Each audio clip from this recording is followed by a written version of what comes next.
যারা দুনিয়ার জমিনে ন্যায় প্রতিষ্ঠার আন্দোলন করবে, যারা ন্যায় বিচার করবে, এরাই হচ্ছে ইমামুল আদিল, ন্যায় বিচারক। কিয়ামতের ময়দান যখন কায়েম হয়ে যাবে, মানুষগুলো দিক বিদিক ছোটাছুটি করবে, সূর্য তার চূড়ান্ত তাপ প্রয়োগ করে মানুষের মগজগুলো বাতের মাড়ের মতো করে কান বেয়ে বেয়ে পড়তে থাকবে। বাবা সেদিন সন্তানকে পরিচয় দিবে না, মা তার সন্তানকে পরিচয় দিবে না।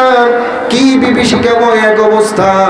আল্লাহ রাব্বুল আলামিন হাবিব বললেন, সেই দিন সেই বিভীষিকাময় মুহূর্তে দুনিয়ার জীবনে যারা ন্যায় বিচার করেছিল, ন্যায়ের আন্দোলন করেছিল, আল্লাহ রাব্বুল আলামিন সেদিন তাদেরকে আরশ আজিমের নিচে ছায়া দান করবে।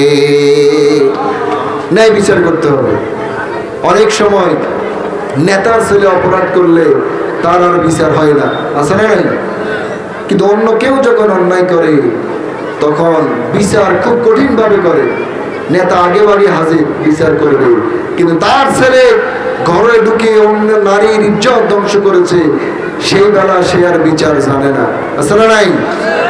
প্রিয় ভাইয়েরা আমার, সর্ব অবস্থায় কোরআন দিয়ে বিচার কার্য পরিচালনা করতে হবে। আল্লাহ রাব্বুল আলামিন বললেন, ওয়ামান লাম ইয়াহকুম বিমা আনজালাল্লাহু ফাউলাইকা হুমুয যালিমুন। দুনিয়ার জমিনে যারা মন প্রসূত চিন্তা যারা দিয়া বিচার কার্য পরিচালনা করে, কোরআন দিয়া যারা বিচার পরিচালনা করে না, আল্লাহ রাব্বুল আলামিন বলছেন এরাই হচ্ছে জালিম।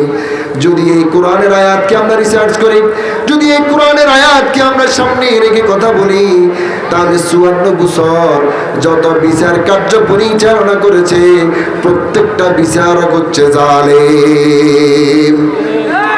কথা বুঝেন নাই? কোরআন দিয়ে কোনো বিচার হয়েছে?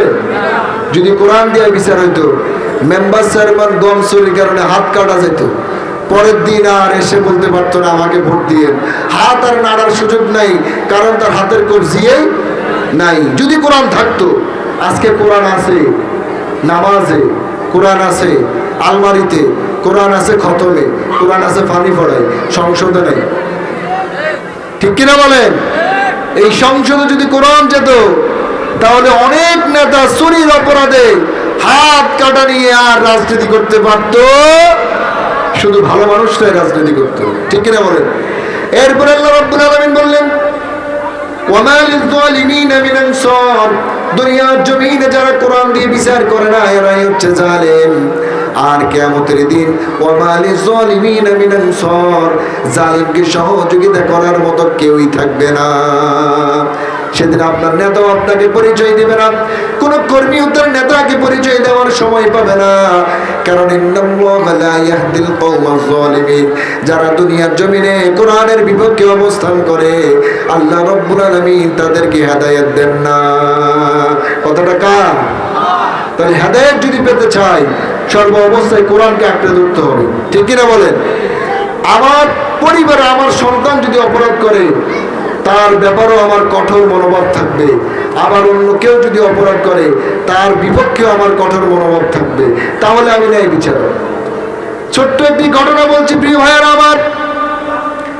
ইসলামের ইতিহাসের দ্বিতীয় খলিফা ছিলেন হযরত ওমর রাদিয়াল্লাহু তাআলা আনহু। তার একটা ছেলে ছিল, নাম ছিল আবু শামা। তিনি মিশর অঞ্চলে ছিলেন। আমর ইবনুল আস ছিলেন মিশরের তৎকালীন গভর্নর। হযরত ওমর রাদিয়াল্লাহু তাআলা আনহুর ছেলে, তিনি সেখানে মদ পান করলেন। সরাসরি মদ না, এটাকে বলা হয় নাবিজ। তিনি নাবিজ খেয়ে ফেললেন। নাবিজ খাওয়ার পরে তার মাতলামি শুরু হয়ে গেল। তিনি স্থির থাকতে পারলেন না। এই ঘটনাটুকু যখন আমর ইবনুল আসের কানে চলে গেল, তিনি মানুষ দিয়ে হযরত ওমরের ছেলে আবু শামাকে প্রাসাদে ডেকে নিয়ে লোকচক্ষুর অন্তরালে গোপনে তাকে সাজা দিলেন। 80 দোররা, কত দোররা? 80 দোররা তিনি প্রয়োগ করলেন। এই খবরটুকু হযরত ওমরের কানে চলে গেল, তার সন্তান মিশর অঞ্চলে মদ পান করেছে, আর সেই অঞ্চলের গভর্নর তাকে গোপনে নিয়ে সাজা দিয়েছে। বিষয়টা তিনি মানতে পারেন নাই। তিনি দূত ডেকে পাঠালেন। আমর ইবনুল আস সহ তার ছেলে আবু শামাকে তিনি মদিনায় দাওয়াত করলেন। তিনি মদিনাতে নিয়ে আসলেন। তিনি আমর ইবনে আজকে বললেন, গভর্নর, তুমি এই অঞ্চলের গভর্নর ছিলেন, আমার ছেলে সেখানে মদ পান করেছে, আইন তো হচ্ছে কোরআন বলছে তাকে জনসম্মুখে 80 দররা দিতে হবে, তুমি কেন তাকে গোপনে আঘাত করলে? এটা তো তুমি অন্যায় করেছ। বাদশার ছেলে সাজা দিয়েছে, গোপনে দিয়েছে, কিন্তু বাদশাহ বলতেছে এটা চলবে না, এটা হচ্ছে ন্যায় বিচার। এটা কি বলেন? হযরত ওমরের মতো ন্যায় বিচারক আমাদের দরকার আছে না নাই?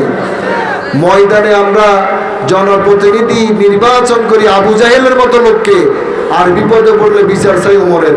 এটা টাটকা বাটফারি, ঠিক কিনা বলেন? প্রিয় ভাইয়েরা আমার, তিনি বললেন আবু শামাকে বেঁধে ফেলা হোক।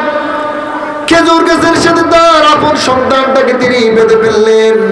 জল্লাদকে বললেন, জল্লাদ তুমি আঘাত করা শুরু করো। এবার জল্লাদ আঘাত করতে গিয়ে তিনি চিন্তা করলেন চাকরি বাঁচাবো নাকি আঘাত করব, দুশ্চিন্তায় পড়ে গেলেন। জল্লাদ মৃদু আঘাত শুরু করলেন, 1 2 3 4 পর্যন্ত তিনি আঘাত করলেন। হযরত ওমরের আঘাতগুলো পছন্দ হয় নাই। তিনি বসা থেকে উঠে গিয়ে ঝাপটা মেরে চাবুক নিয়ে তিনি তার সন্তানকে আঘাত করা শুরু করলেন। প্রিয় ভাইয়েরা আমার, তিনি তার সন্তানকে আঘাত করতেছেন। এক এক করে 40টা আঘাত যখন তিনি করলেন, হযরত আবু শামা অসুস্থ হয়ে গেলেন, সেন্সলেস হয়ে গেলেন। 40টা ব্যত্রাঘাত করার পর তিনি অচেতন হয়ে গেলেন। ইতিহাসের পাতা থেকে জানা যায় সে আঘাত খাওয়ার সাথে সাথে আবু শামা দুনিয়ার সফর শেষ করে ফেলে, মৃত্যুবরণ করেছে। ইন্না লিল্লাহি ওয়া ইন্না ইলাইহি রাজিউন। প্রিয় ভাইয়েরা আমার, এবার তিনি বললেন আবু শামার দাফন কাফনের ব্যবস্থা করা হোক, তাকে গোসল দেওয়া হোক। যাতে তিনি তার সন্তানটাকে গোসল দিলেন, নিজে তার কাফনের ব্যবস্থা করলেন। তিনি নিজেই জানাজা দিয়া সন্তানটাকে নিয়ে কবরে নামলেন। নিজের হাতে নিজের সন্তানটাকে